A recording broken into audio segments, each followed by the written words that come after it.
Nagkabasag-basag ang windshield ng truck na ito matapos maaksidente at tumagilid sa Magsaysay Boulevard sa Santa Mesa, Maynila pasado alas 9 kagabi. Kargado ng mga plywood ang truck na mula May Kawayan, Bulacan at magdi-deliver sana sa Las Piñas. Nirescue ang truck driver at kasama nitong pahinante. Merong tao doon na nakaipit, dalawa sila, at yung isa nakakalabas na dahil yun yung pahinante. Yung driver nahugot naman agad at napadala namin sa hospital.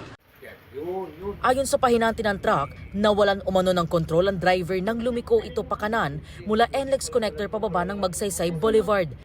Nawalan po kami ng preno eh. Kaya kinabig na lang niya yung truck. Buti po walang nadamay, naka-stop siya po.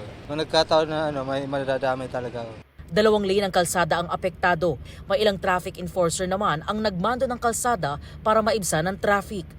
Pasado alas 11 kagabi, nang simula ng pagdilipat ng mga kargang plywood para maitayo ang truck at mailagay sa gilid ng kalsada at para muling madaanan ng 2 apektadong lanes.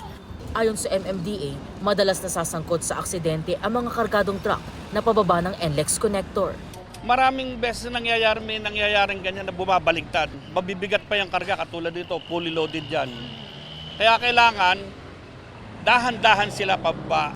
Para sa GMA Integrated News, EJ Gomez, nakatutok, 24 oras.